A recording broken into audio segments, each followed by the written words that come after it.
to adopt the agenda? With the one addendum, yeah, 8.4. Councillor Gilroy? I move that we adopt the agenda as well as the addendum, which is item 8.4, new business EW prep graduation. All right, any other changes? Seeing none, all of those in favor? Okay, the agenda is adopted.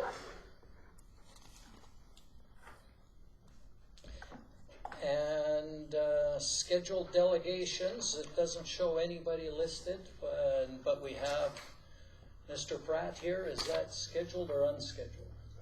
Unscheduled, okay. So we'll move up to the unscheduled or public delegations, which would be Mr. Pratt to come up. And, oh, we need a chair for you. Oh, okay.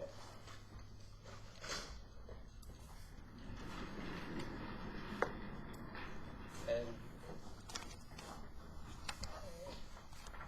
this will be in direct, you'll be talking about Heart River housing, and so if anybody on council has any questions regarding agenda item 8.2, the letter, this would be a good time to ask them, but I'll turn it over to Mr. Pratt to tell us about Heart River housing and the letter that he's got on our agenda.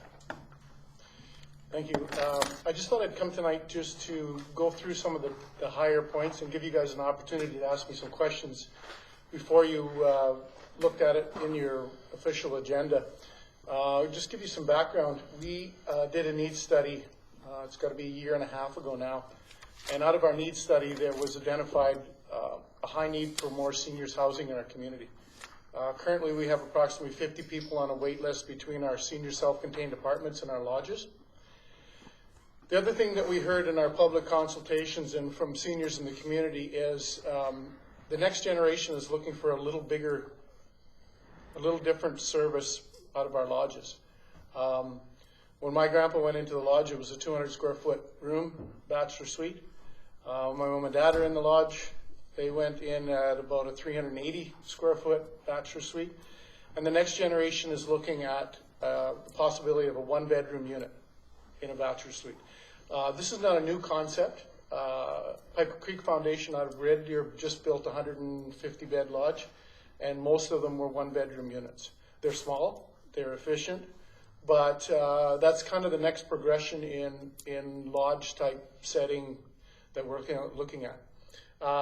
We struck a committee out of our Heart River Housing Board, and we did lots of groundwork and investigation and used our needs study, and we came up with a concept to build 20 to 30 units onto the existing lodge. To do this, we need capital funding. The capital funding that we're going to get from the province 6 months ago was slim to none. The capital funding we're going to get from the province going down in the next couple of years is probably going to be less than slim to none. So this is something that we have to do on our own. Heart River has done it in the past. The last addition we did to the lodge in High Prairie in Valley View, we borrowed $1 million apiece from Greenview and from the county and paid it back through operating, and this year actually both those loans will be paid off. So this is not a new concept but what we've done in the past 5 years is any surplus funds we've had, we've been able to establish a capital reserve just for this occasion. Most of the funds have come from a couple, 3 or 4 years ago, where there was about a 4-year stretch where we would budget for a capital project within our facility, the maintenance project, and then lobby the government for it, and we ended up getting government funding for it. So instead of putting that back in, we put it into capital reserves. So we do have some seed money to start with. Remembering that Heart River Housing is a regionally based management body. We also just completed a needs study in the Smoky River region. And the direction of our board is to look at building a 10-unit addition onto the lodge in Falher. Our other lodge in Valley View has a wait list, but right now there's just a new facility on the private sector side has just opened up. So we want to wait and see how that balances out, and then we will do a needs study in that region as well and move forward. So just to clarify, with all 11 municipalities, we wanted to do a letter of understanding to make sure that everybody knew the direction of Heart River Housing. We send you our business plan, the highlights of our business plan, those kind of things, and Brian brings the information back to the council, and we expect our board members to do that. But we want to make sure, this is a big step for Heart River Housing and a big step for our High Prairie Lodge to do an addition. We've been able to, through our units that we own, through affordable housing and our contract work that we do with Lester Slave Lake Regional Housing, we've been able to save some money on our own in a separate account. With that money, we've just purchased, unofficially, this hasn't actually gone through yet, the old RCMP building. And we're going to move our offices into that facility so that we have room to build at the existing site. So that's the concept. Last year, we upped our requisitions. We doubled our requisitions, and that money goes into capital reserves. And so again, that's going to be our seed funding to get started. Once we get rolling, then we will go and borrow the rest of the funds. When we borrow the funds, we will look to our member municipalities first. Then we will look to the province. Then we will look to, actually we will look to the province for grant funding first. And then we will look to borrow the money through either conventional means or through our municipalities as we did before. So I could sit and talk for an hour. Any questions, any ideas, any thoughts, anything that you guys would like to see different?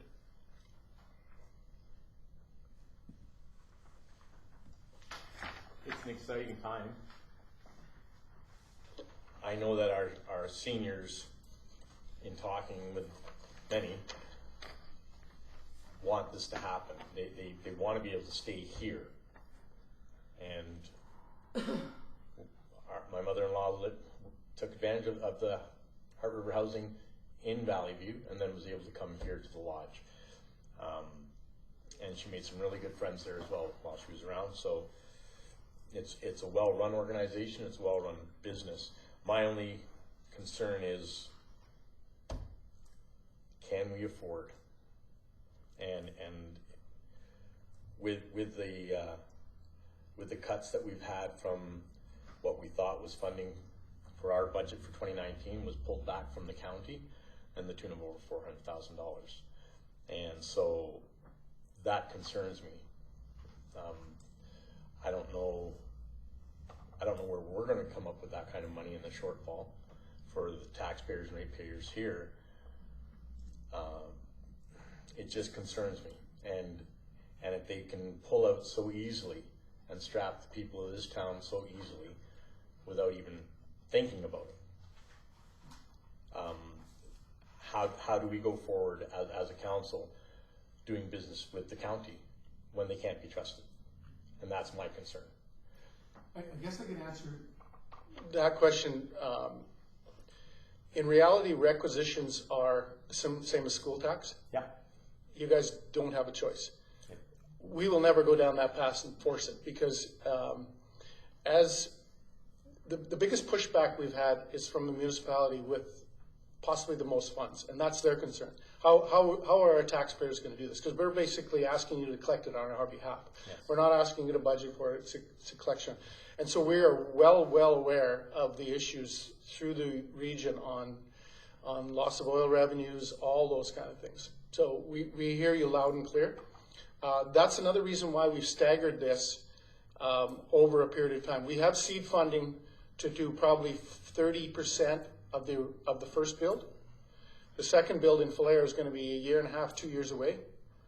If our board has an opportunity to look at it in that time and go, you know what, our municipalities can't afford it, and so then we can hold it off for a little bit, or we can make those changes.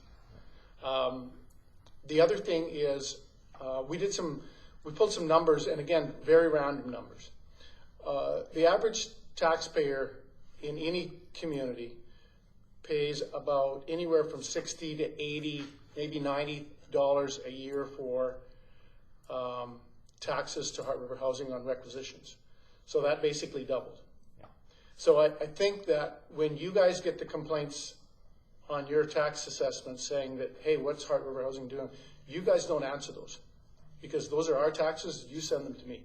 That's our board's, our responsibility to answer those, so that you guys don't have to take that pressure, because really, other than we all want to be on the same page and we make sure that everybody's of the same direction here moving forward.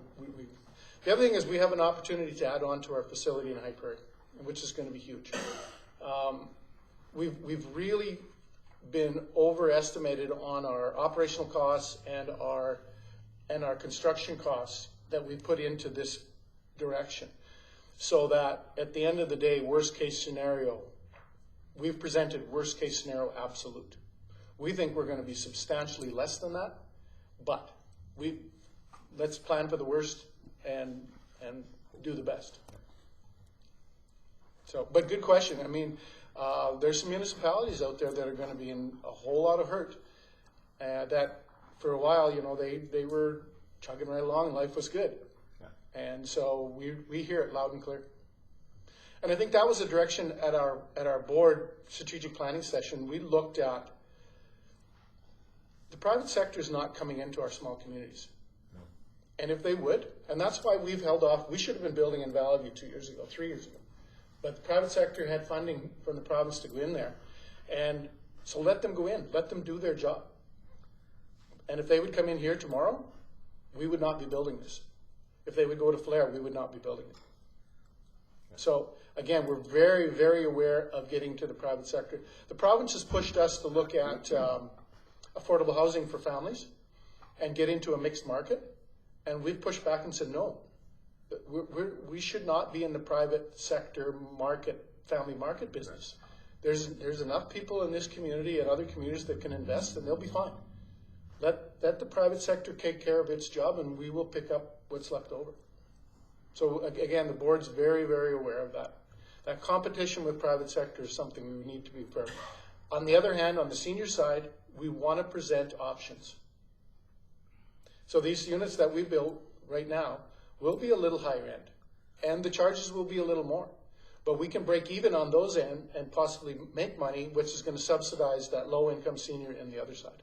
So again, we're trying to look at the big picture and give us flexibility on all that. But good question. Councillor Gilroy. I'm looking at the big picture. I'm a little concerned myself. I believe the last taxation year was around 50,000. This one, it was raised to 95, if I remember our numbers correctly. And as you said, those were capital. My concern in it is all these ones you're looking at, we as a town have to come up with the services for it. And if I'm not mistaken, for the most part, you supply the service, but the town doesn't receive any remuneration for it. It's just more people. My concern is that part of it will be increased costs for our town. We all know that there's no way it's going to be a very small increase next year with what's happened with COVID and things like that. And it's nice to say we can send them to you, but the bottom line is when most people see their bill, they come to us. Yeah. So my concern is that, plus the fact that if you're looking at the 11 municipalities, and I think you said it's about $1 million a year because you're looking at 11. The division of that, it may actually increase to a point where it's going to be even harder for our people to keep up. And if that happens, yes, you may get your requisitions, but then we're going to have to cut services because we can't afford to take so much out of a community. And so my concern is long-term as well. It's nice to have the places, but we also have a duty to the taxpayers we have now. By the way, how many of the houses that you were going to sell in our area, how many of them are actually sold right now? I think there was 5 you were looking at? All but one. All but one. Okay, thank you. Good point. I guess for two trains of thought here. Our lodges have always been tax exempt, always. And that's going back to the early 60s. The real kick in the pants was the family housing when they pulled the taxes on that.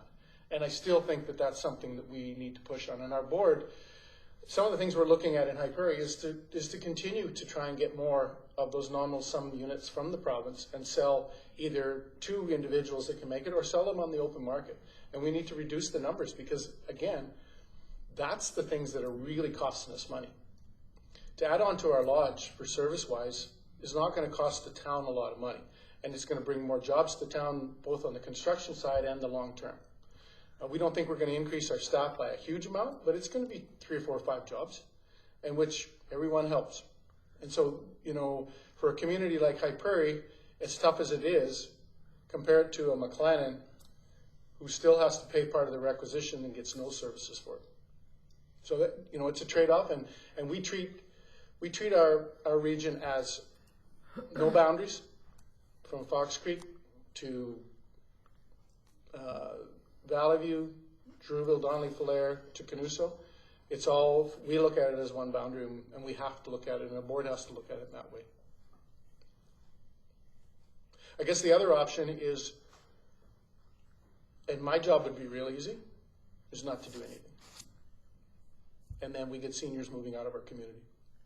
And I think most of us know at least 1 or 2 seniors that have moved out of our community because they couldn't get into the services that they required, or they wanted a higher level of service, and those options weren't available. So again, if we want to keep those people here, yes or no, there's no right or wrong answer. This is a path to start down that path.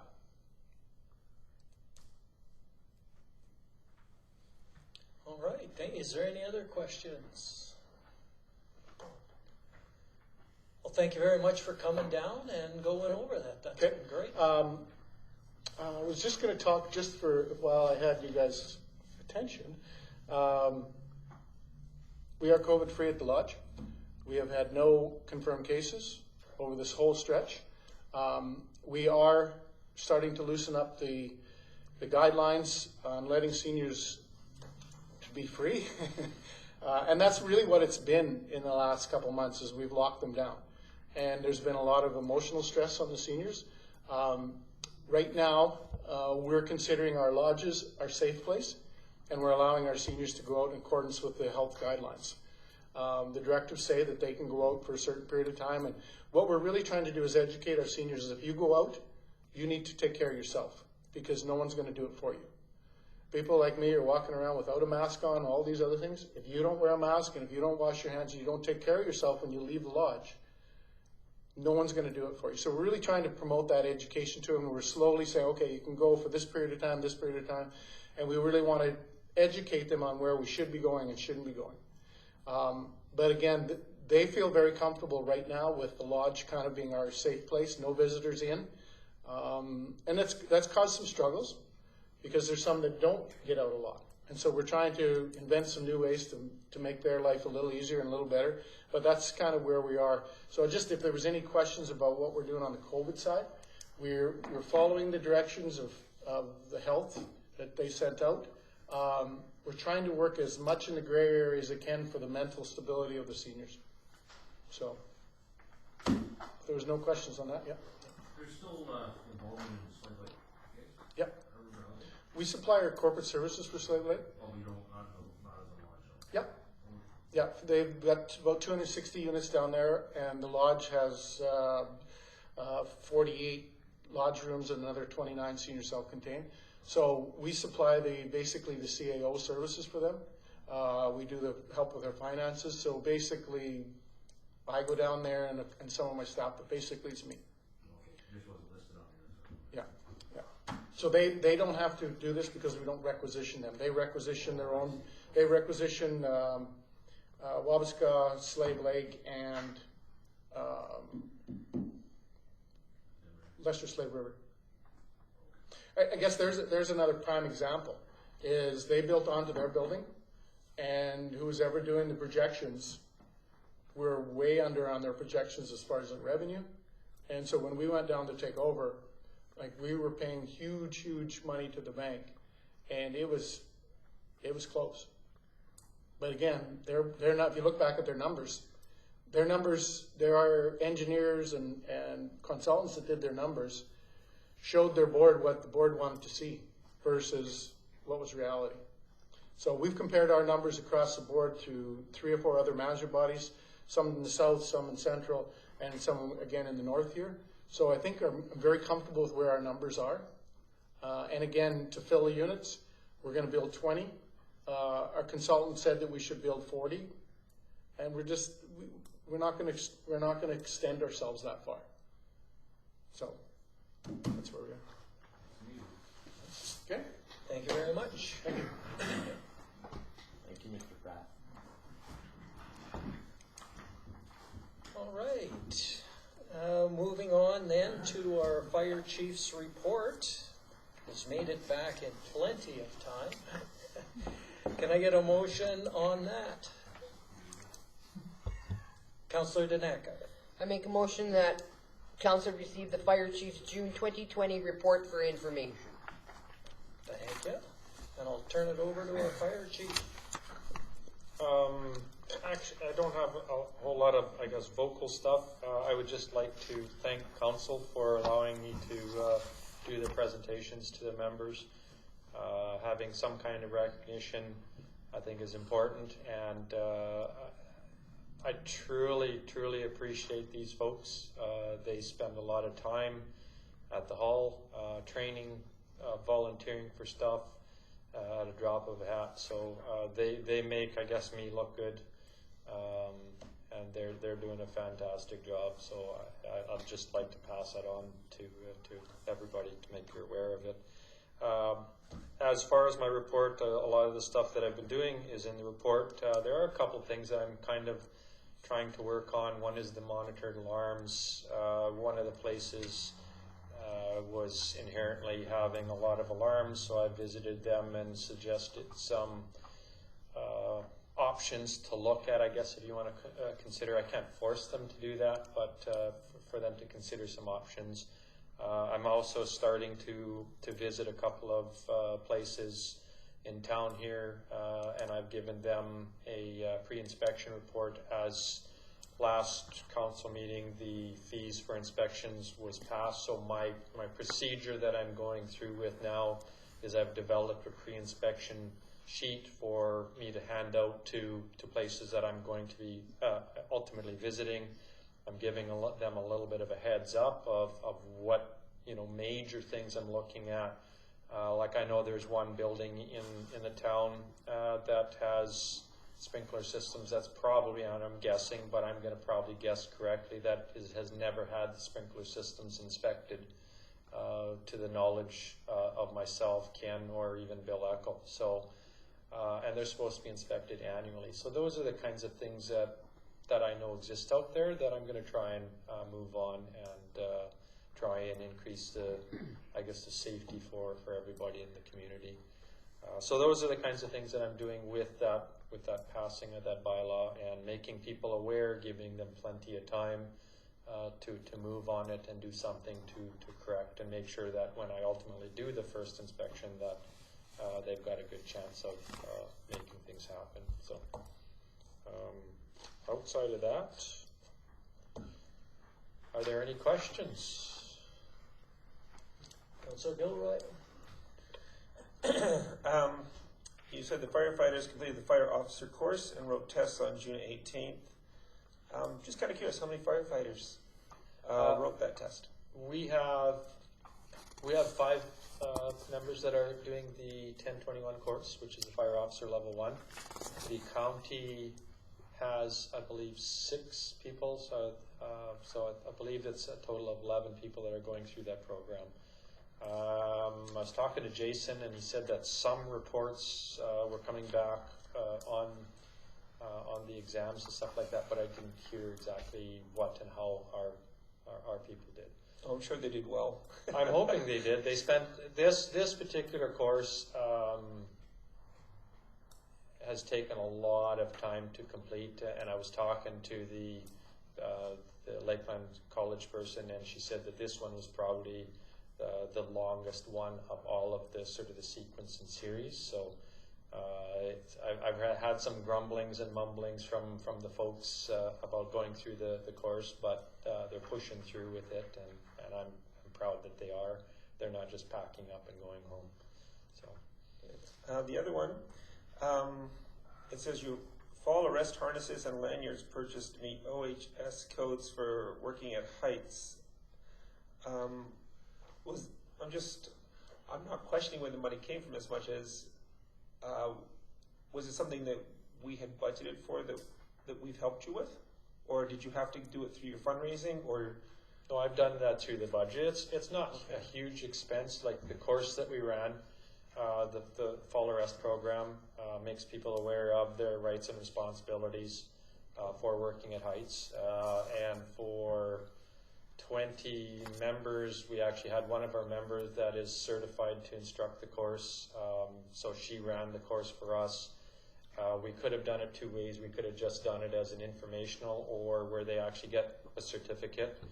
We decided to go through the certificate just so that people have a piece of paper, I guess if you want to call it something, and the knowledge.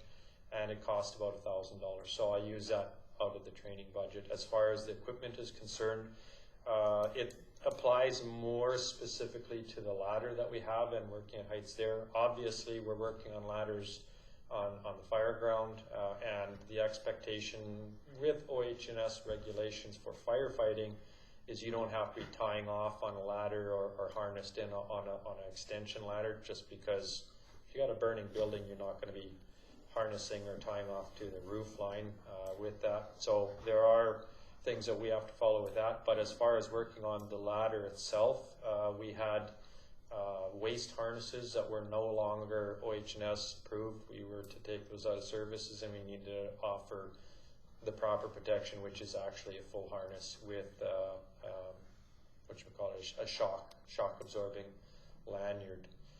So that's what we have for our folks now too. So. Good. If we're going to honor them, we might as well make them safe at the Yes, same time. absolutely. That's, yeah. And I was just wondering if you had actually highlighted that 123 hours for the county when you talked to the Reeve just now. Is that why I gave you the big axe?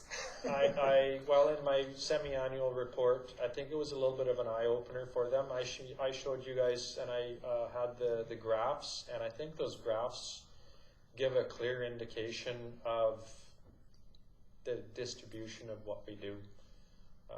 And I don't have a year's statistics, but ultimately at the end of our operational year actually goes, call-wise, goes till the end of November.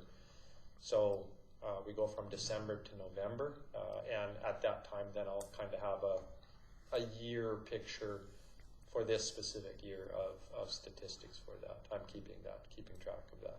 No, it's just nice that the county, when they ask us how we're spending our money on the local fire department, that they get their eyes open too, so they can see that this is a wise investment. Yep. That's all I'm asking.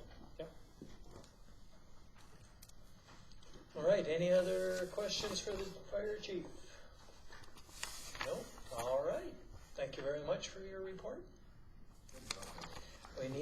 We had a motion to receive it for information. All of those in favor? It's carried. Moving on to our June 23rd minutes. Can I get a motion on that? Councillor Gilroy? Well, since I was there. The council approved the minutes from the June 23rd, 2020 regular meeting of council as presented. Okay, thank you. Is there any errors, omissions, changes that need to be made? All right, seeing none, all those in favor? That's carried.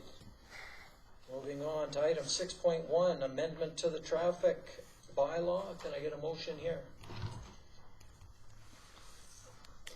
Councillor Gilroy. Okay. The council give first reading to bylaw 16/2020, the traffic bylaw, this 14th day of July 2020. I do have a thing where there was a small error though when you were talking about motion 820 in the background proposal. It says 8 o'clock p.m. to 4:30 p.m. I think it should be 8 o'clock a.m. So if that's in the original motion, is that right?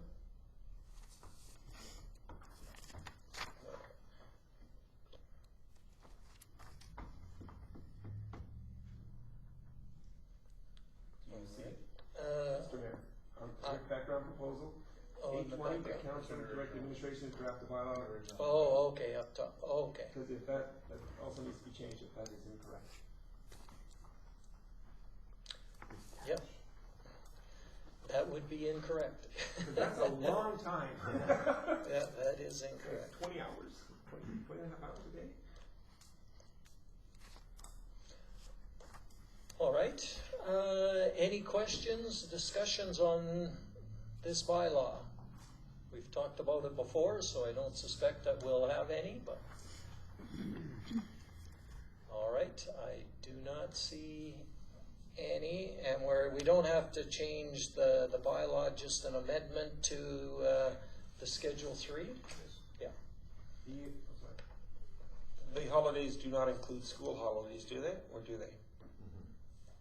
No, it says holidays, so I'm just wondering if that meant school holidays or just official government holidays. I asked that question, and it includes summer holidays too, so.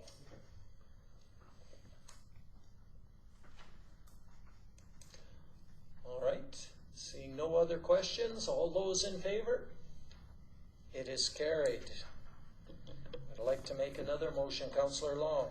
The council gives second reading to bylaw 16-2020, the traffic bylaw this 14th day of July 2020. All right.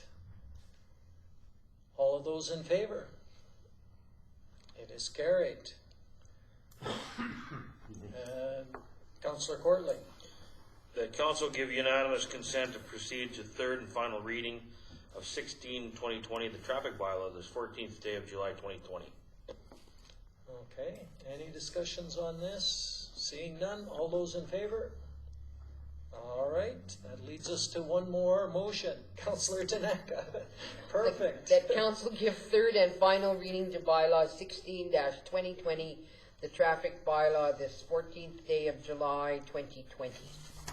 All right, all those in favor? It is carried. Yeah. Moving on to National Drowning Prevention Week. Can I get a motion on that one? Councillor Long. Council proclaim July 19th to the 25th, 2020 National Drowning Prevention Week. All right, any questions, discussions on this? Go ahead.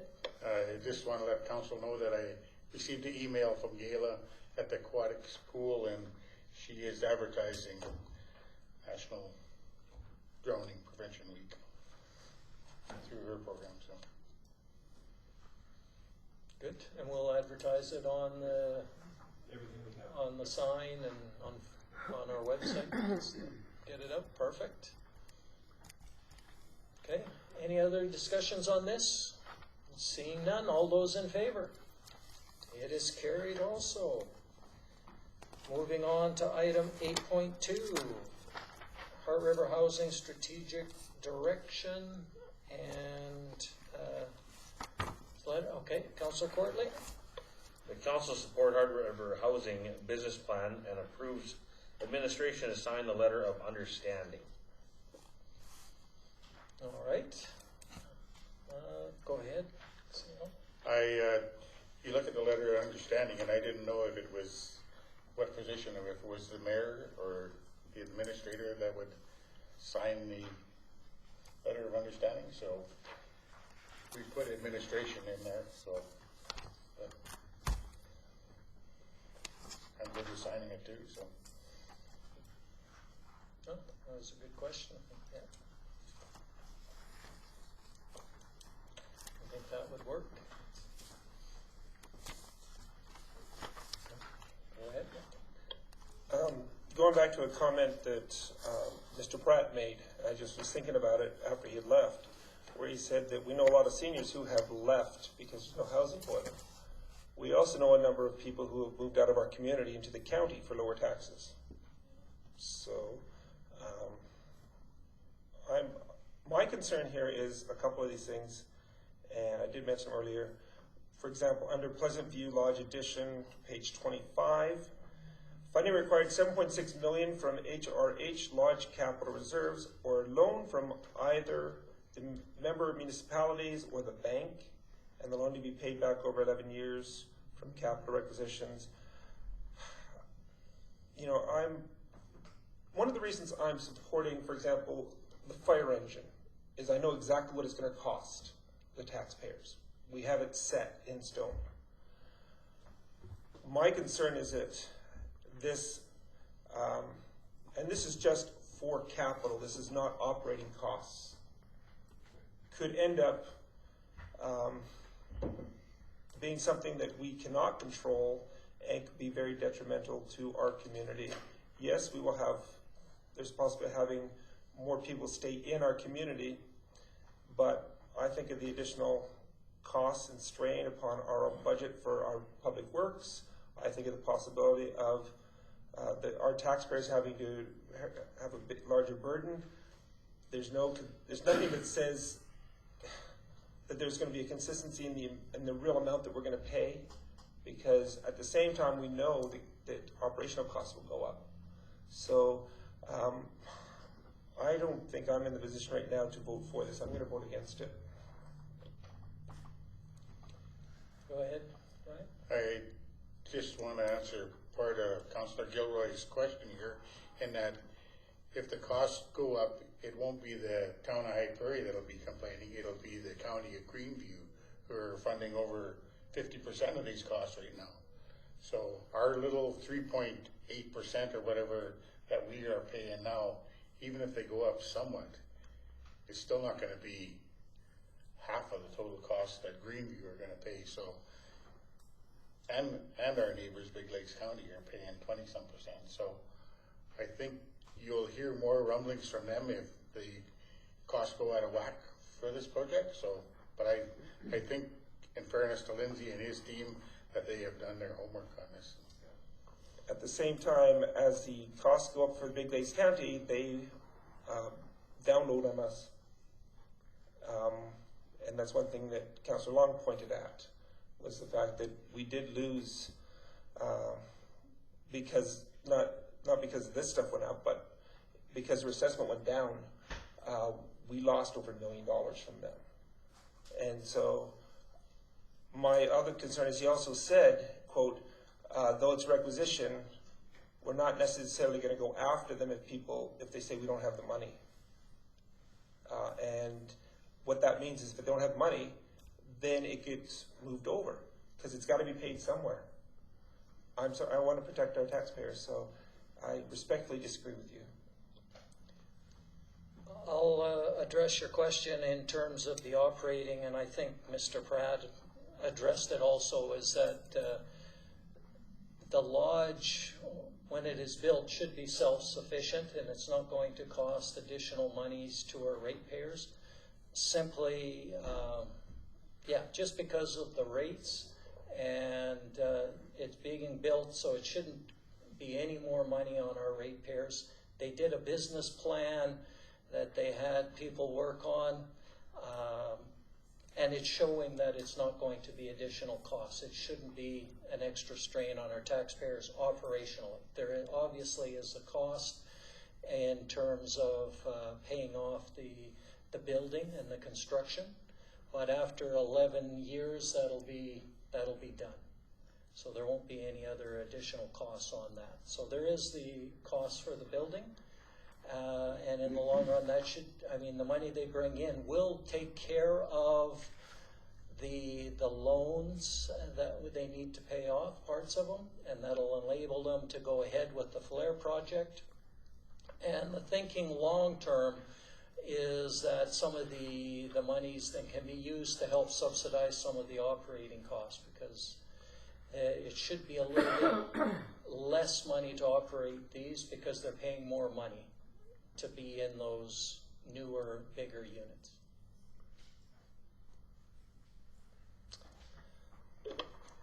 Okay. Councillor Long? My concern, and you're going to hear this all night long, my concern is that we cannot trust Big Lakes County with their funding promises.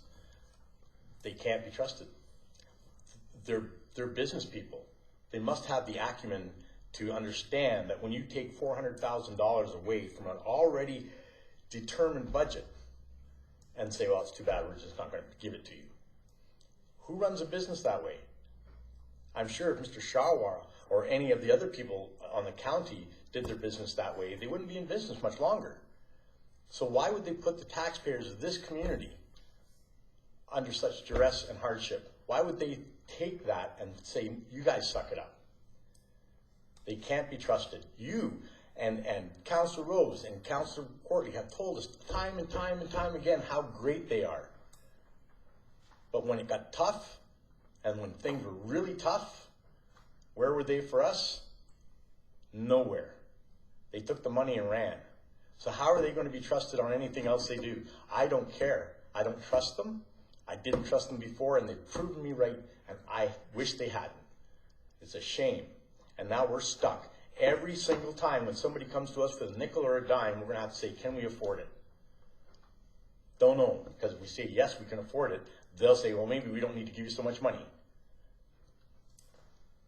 So I don't know how you can talk to them with such calm demeanor. That's probably why you're the mayor and I'm not. My point is that every time we come up with this, we're looking at $7.6 million that they're going to come to the county and come to. Can the county even be trusted? And that's my concern.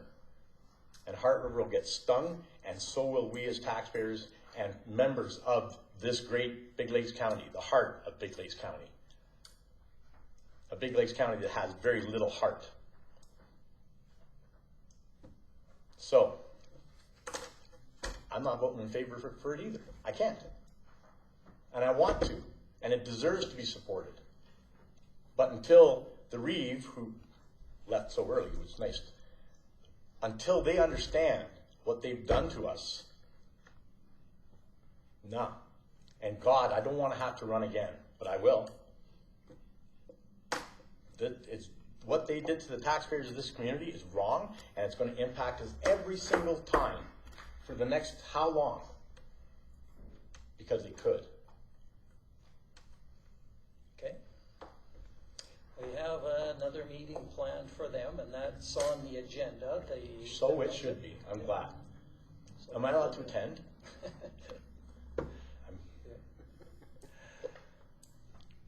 Councillor Daneka. When as Lindsay had pointed out a year and some ago, they had that open house. I mean, it wasn't overly attended, but I mean, the concerns that were brought up from the senior citizens that were there, they're really wanting to stay in this community and realizing that we just don't have the capacity right now to keep them. And it kind of bothers me when you have, and as Lindsay was saying, basically it's a requisition, and we have no choice what they requisition unless we can prove that we are suffering undue hardship. And as much as I would like to say, yeah, this is wonderful, and it is, it's a great, and it could be and would be a great addition to the town, but where we're at right now in the midst of COVID, and I mean, we still have a huge amount of citizens that are unemployed, you know, having a hard time. We have businesses impacted for a number of reasons. And again, and now we have this $400,000 sort of hanging over our heads that was like, okay, where are we going to get this money from to go forward? So it's a little hard to support that when we have so many unanswered questions about what can we afford and where are we getting this money from. Okay. I think, just as a comment, I mean, I'm in support of going ahead. We have the seniors here. This is a project that's going to directly impact our community. It's not being built in Fox Creek. It's not being built in Valley View or anywhere else where it could be. This is a project for High Prairie. And I think if we don't approve this, we're sending a message to them. They will go somewhere else and build it, and we'll still end up having some additional requisition costs on us. I think we'd be crazy, and I mean crazy, not to approve this. The additional costs, yes, the requisitions that we know have doubled. And I looked at mine, and they went from, what was it here, $70, no, 65 to 121 or something like that. So it went up, but it's not a huge amount of difference. And we know that so much of this project is being supported by the other communities. We're actually, in terms of the size of the project, we're supporting 4% of it. So we're getting 96 cents on the dollar when you look at it from that perspective. We're getting this covered from a lot of different sides, and I think we got to look at that. We're throwing away $96 to save 4 cents, or 96 cents to save 4 cents. And I think we really should be approving this. It's going to help our seniors, it's going to keep them in town, and it's going to better our community for a relatively small price. Councillor Gilroy. Just to read what Lindsay Pratt has written in his letter on page 22. For Big Lakes County, the communities of Fost, Gruard, and Canusa were looked at in the 2019 assessment and found the need does not warrant more units at this time. HRH will continue to monitor.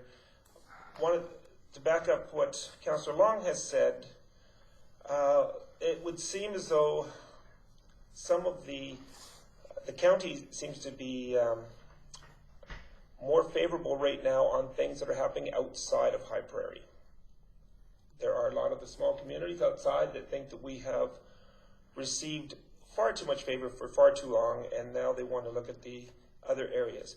So if this is true, and we have no reason not to believe it's true, then technically the councillors who represent the small communities, what's in it for them really to vote in favor of this or even pay it? I mean, Foss is looking at an extra development, I believe, along the lake and a few other things. They're looking more at the fact that they believe, some of them believe that we get too much from the county right now as High Prairie, and they want to look at other areas. So I do have a great concern to whether or not they would be part of this. And so.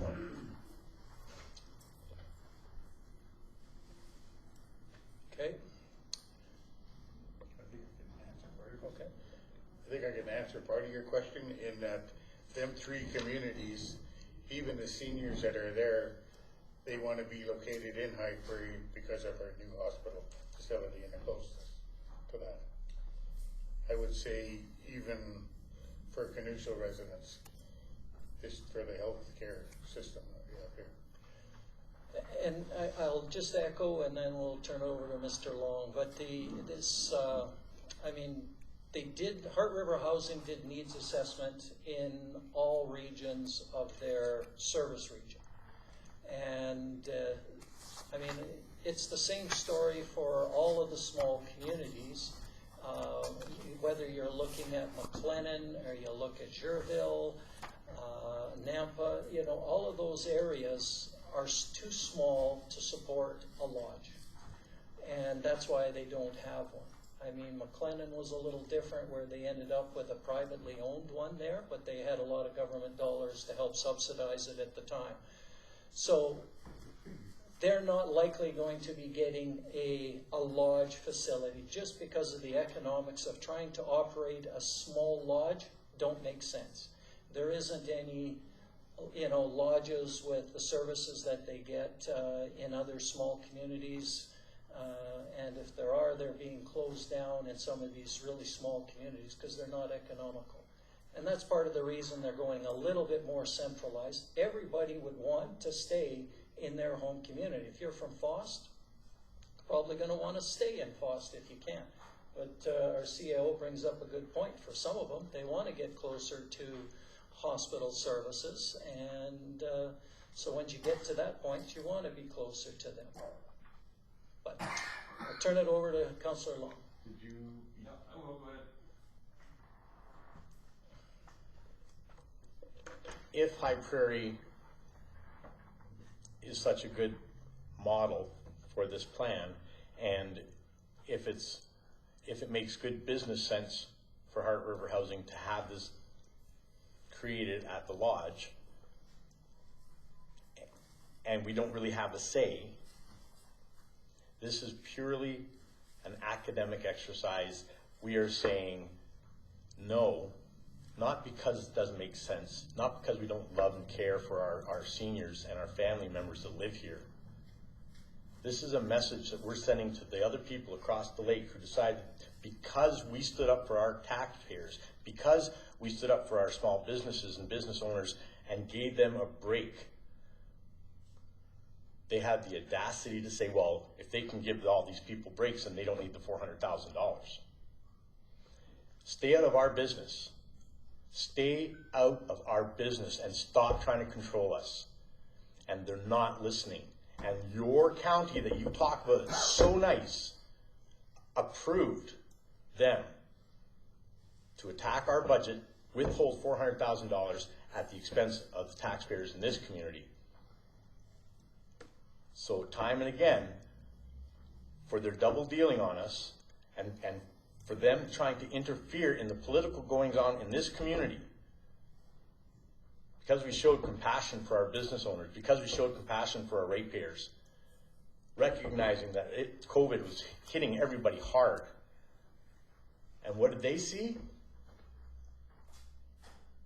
Those are business people. Those are business people we're supposed to respect. I don't think so. And so each time when they ask for a nickel, they can't be trusted to do business with them. And I won't do business with them. And I'm sorry that I'm going to vote against this because it goes against everything that I've ever stood for.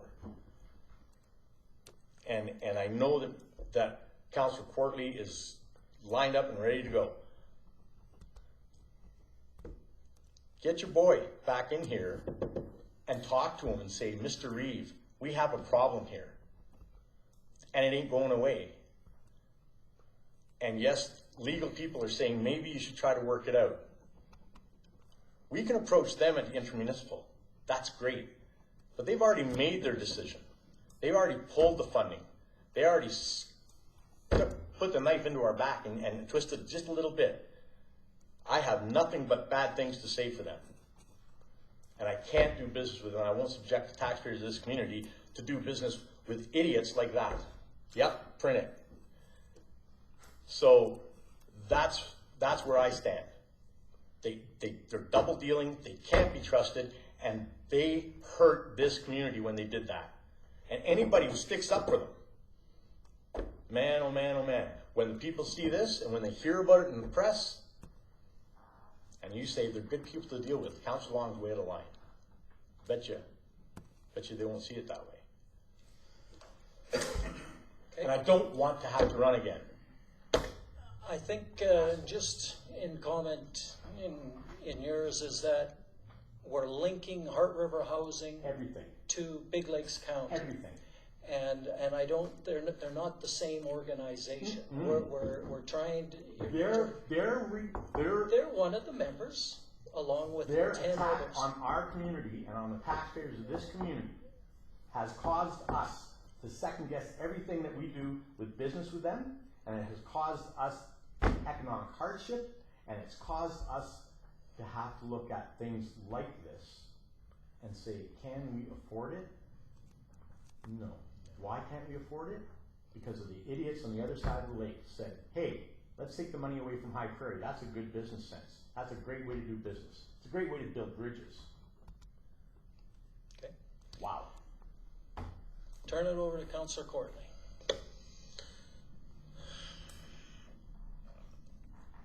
I understand where you're coming from, man. I do. It's You not can right. do business that way. Oh, you can't. Not if it's already promised. It's already done that way. 100%. But I see it as that's two separate issues. That's an issue we're gonna deal with, we're gonna have to go after and go hard on it. But this particular issue here, I think we have to stand by it 100%. I would rather, I know we're not going to, but in my mind, I would rather see how we can fund more of this. I know you don't think we can afford it, but it should be something that us as a community, us as a town, this is something that we should be doing anyways. It's great that Heart River Housing is here, and it's great that it's a board and there's so many people involved funding wise, and it's something that we're gonna be able to utilize at a small amount of money. I think it's something that we have to stand behind. We've gone around and around and around for how many years now, since I've been on council, of the needs of our facilities, for our elderly, going on and on and on, all the different things that we need in the community that's lacking. Well, here's an opportunity now, they're actually gonna expand on it and make it better, and we're falling over funding from a whole separate system. I think we can't look at that. We have to look at what we're doing here and be behind this 100%. We'll deal with that later, but this is important. This is important for us and the community and for our elders. By not signing this, you can think it says that, but it'll say something else to other people. Yep. And we don't want it to say that. We want it to say that we are behind our elderly and our Heart River Housing here and our lodge and that. But guess what? We're all going to be there soon. Maybe some sooner than others, but I'm not pointing any fingers. But it's something that we are going to need, and the numbers show that. Yes. So as it stands right now, I'm behind this 100% to the point where it's almost embarrassing that we aren't paying more, in my mind. Because it's something I think as a town we should be behind 100%.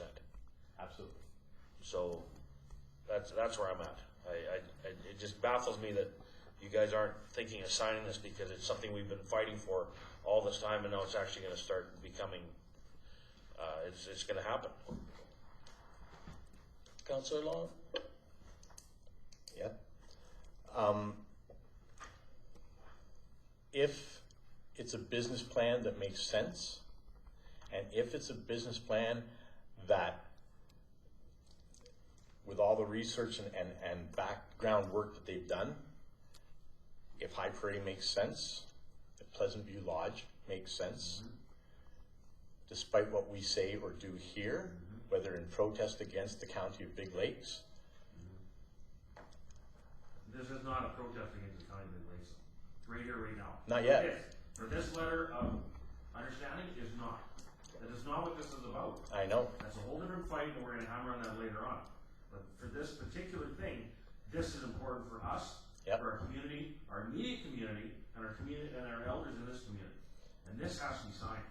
So my argument is, we could sign this today and support it 100%. Yeah. But what's to stop the academic wizards over there on the other side of the lake, for them to say, well, if they can afford to put money in towards that, maybe we should take some more money away. What if? Right. What if? If it makes good business sense to build it here, regardless, we're going to have to pay for it anyways. We've already know that it's going to be increased. There's nothing we can do about that. So that being said, if it makes good sense to build it here, regardless of our protestations, regardless of that, then it'll be built here. But if 3 individuals, 4 individuals, 5 say we got a problem here, and we're not being heard, and I know you can tell me 1,000 times this isn't attached to, but it is. Everything that we do and make a decision on that's going to cost money for the taxpayers of this community, we now have to find out, how can we afford that $100? How can we afford that extra $1,000? How can we afford that extra $100,000? We can't, because they've held back $400,000 that was promised to us, so now we have to find somewhere else to get that money to pay off. And everything that we do, you want money for the ski hill? Perfect.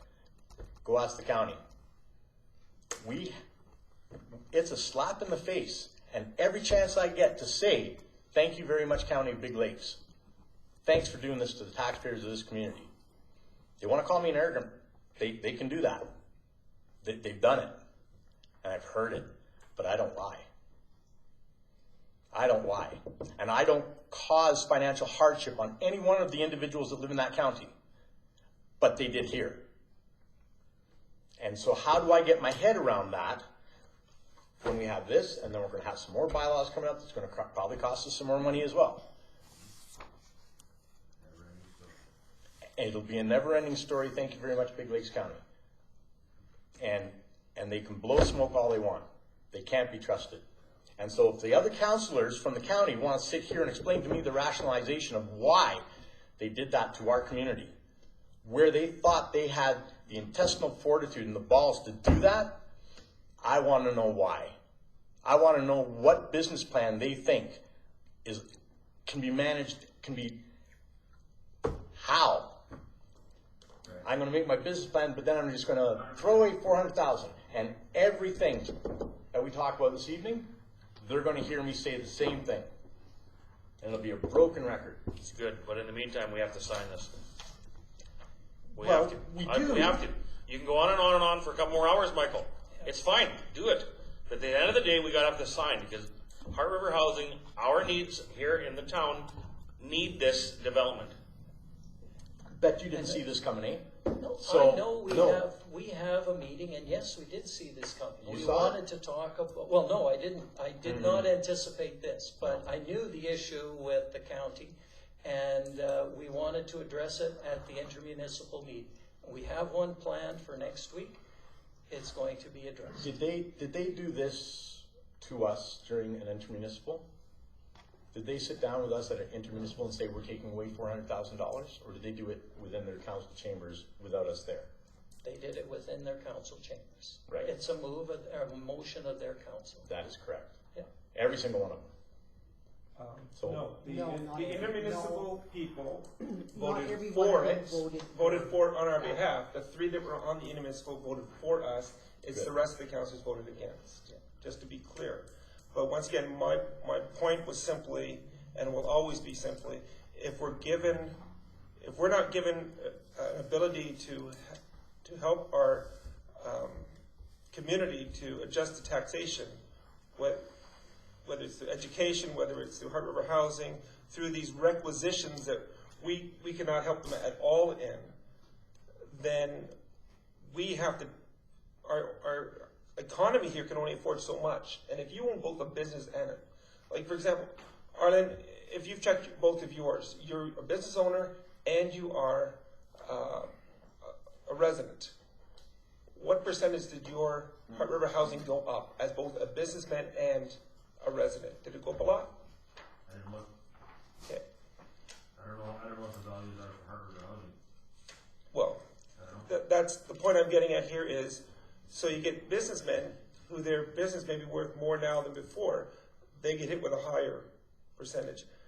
And so my concern is that if we are on the hook for a good portion of this, and I don't want our services, or I don't want our great managers to have to try and pull out a knife again or an axe and try to cut their budgets just so we can keep a decent level of taxation overall for our community.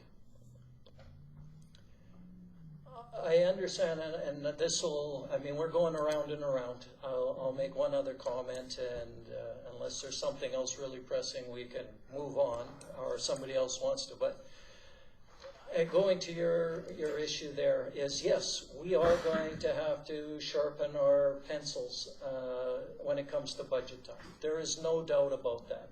I mean, times are tough. We knew this was coming when we went ahead with the COVID and all of that, and we've got other issues that are making our purse strings tight. Absolutely, and we need to work, we need to fight for that money. Yes, we need to do all of those things. But this is not the place, in my mind, to make that stand. This is a place where we can improve our community for literally pennies compared to what the cost will be. I don't think if we put this out to our residents, how many of them would not want to pay an additional, for I looked on my requisition, it was, like I said, it's an extra $60, and I'm one of the higher end, homes here in terms of paying taxes. That's nothing to pay to have this facility in our community. I would do that and look at cutting back on some of our other services than not have this in our community. I think it's money well spent for us to go ahead with it. We should be approving this. It would be embarrassing to be a community that's getting this facility not to sign it. That's my opinion. Okay? It is embarrassing. Yeah, I did. If we don't approve it, I think It's we can. embarrassing to be led down the garden path. Okay, And- hold and it. we got a great partnership. Other communities would die to have that kind of a partnership. Right. That's what we hear. Anything different to bring up before we close this off? No other points? No? Okay. We have a motion to sign the letter of understanding with Heart River Housing. All of those in favor? I'm at 75%. All right. Opposed? That is carried. And your point isn't lost with either. I mean, that I is some hope good not. points. No. Because I really like some of the people on the council. Okay. The emergency alerting system. Get a motion on this one.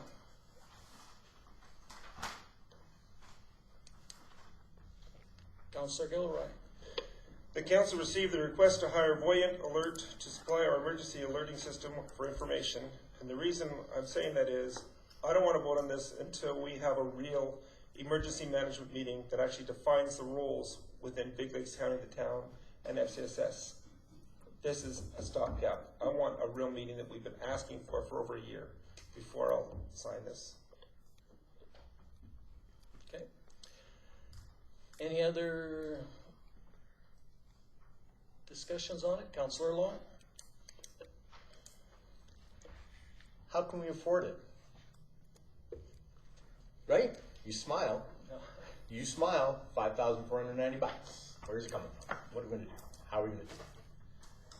Well, Where are we getting the money from if we are already 400,000 in the hole?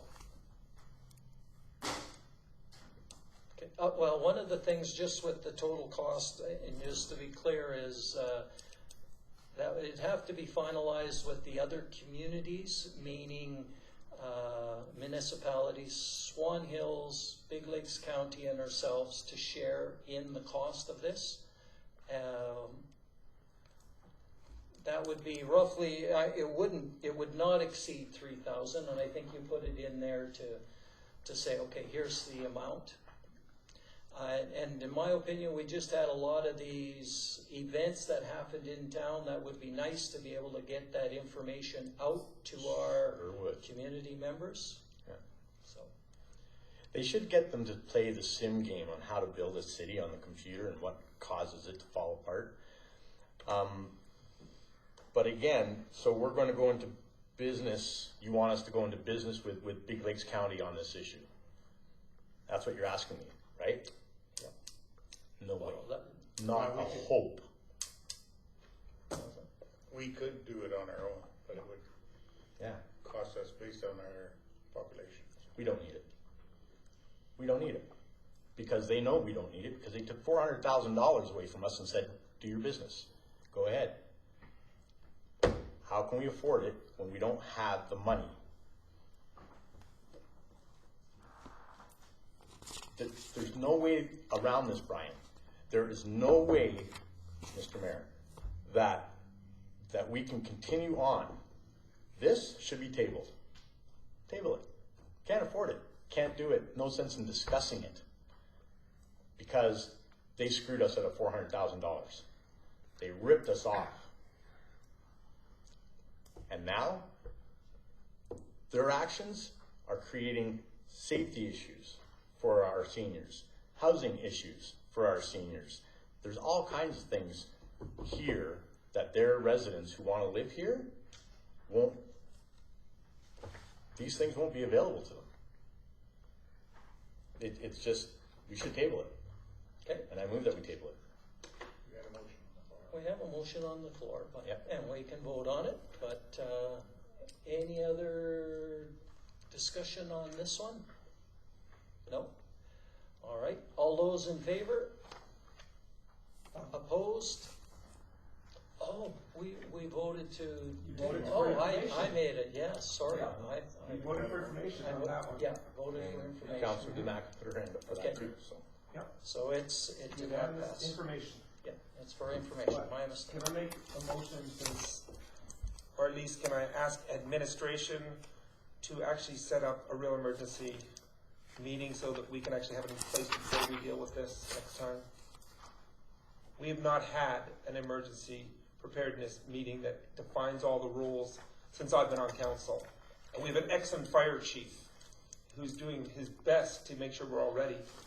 But we need the communication before we deal with something like Why this. don't you put in a request for a proposal and ask for that, and we can deal with it there. Okay? Then they can do the background and give us that information. Okay, moving on to item 10.1. Oh, sorry, 8.4, the EW Pratt grad, the addendum, my mistake. Get a motion on this?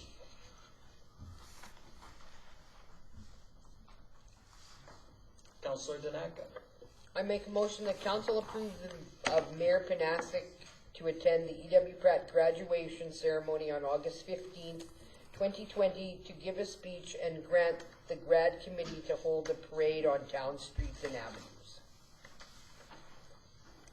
Okay, I'll speak on this a little bit because I received the information from their grad committee. They, because of COVID, as you know, they did not have their regular graduation. They are looking at, as a graduating class, doing I'll call it an informal graduation ceremony, because they're planning a formal grad at another time. I believe they're looking at October, if everything works out, is what they are looking at. They want to do something now because they know in October lots of their graduates will be gone to various other schools and other locations. So they wanted to do something now, and they sent the email. Wonder how do they go about it, wanting to do the parade, and I know our CAO has been dealing with them and trying to get that arranged, and then they asked if I could, or someone from council would go and do a short speech to them during that, I'll call it makeshift or the interim graduation ceremony. Councillor Gilroy. In the, just because I like doing things by procedure, I just need one question answered from you, sir. Other than the email from the grad committee, do they have actual authorization to hold this from High Prairie School Division? Or from, since it is representing a school graduation, or from EW Pratt? Is there actual, when I said that, the admin of it? Because it says right here, it's just from 2 students, and yes, grad committee, but have they got the authorization to actually ask for all this to be done?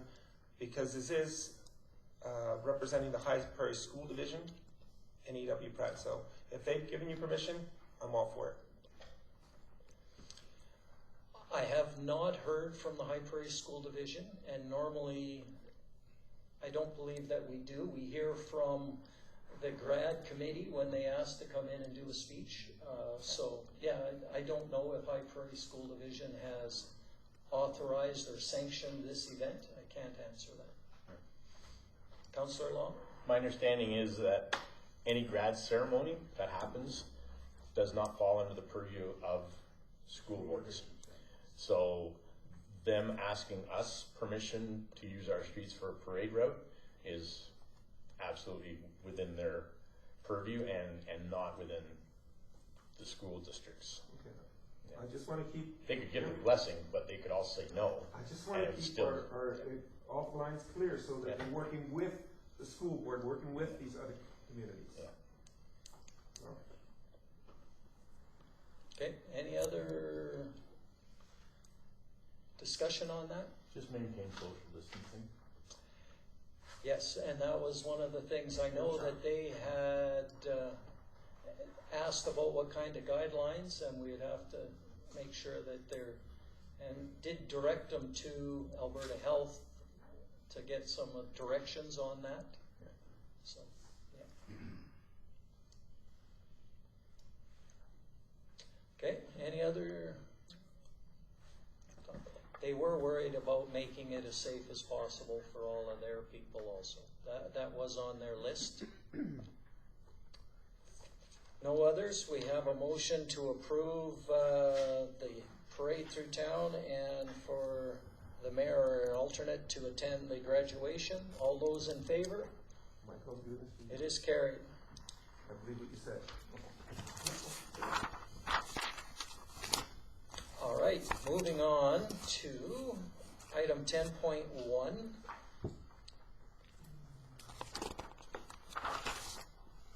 And this is the motion regarding the loan for the fire truck. Can I get a motion? Councillor Gilroy. Oh, we've already done the first reading, okay. The council gives second reading to bylaw 08-2020, the borrowing bylaw, this 14th day of July 2020. All right. Any questions, discussions on this one? Seeing none, all those in favor?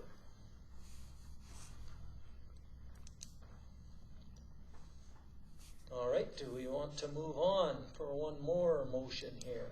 Got a motion, Councillor Courtley. The council give third and final reading to bylaw 08-2020, the borrowing bylaw, this 14th day of July 2020. All right, Recorded vote, please. recorded vote. Okay, you got it. Any discussion on this before we vote? We need the fire truck. All those in favor? Opposed?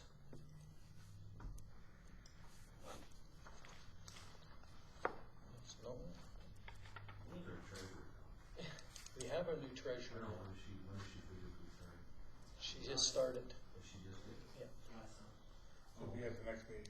Oh, cool. Okay, moving on to item 10.2, transportation and storage of a shotgun. Got a motion on this one. Hands off the questions. I think you need one. Councillor Long.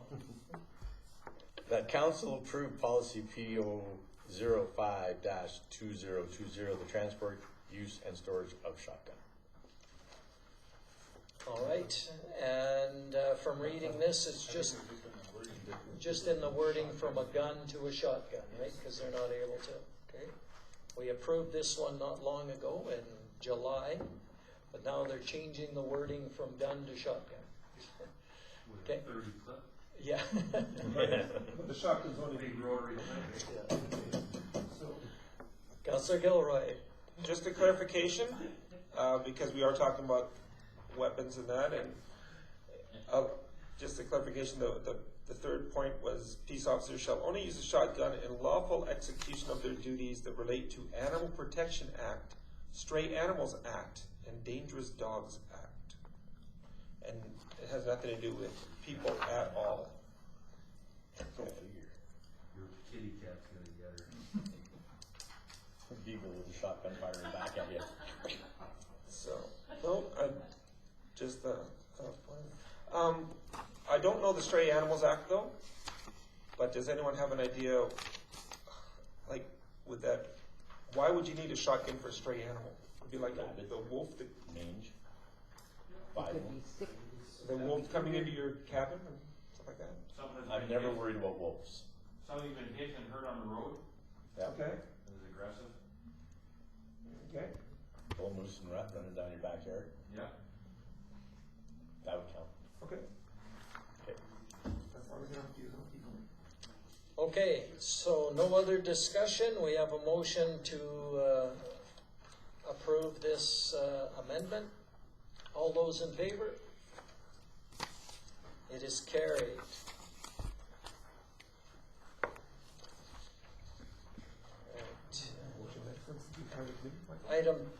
8.3, land use bylaw amendment. Oh, I'm wondering if we need a break, if I see one running out. 8:30. So, okay, we'll take a break then, and we'll come back when we have everybody here. And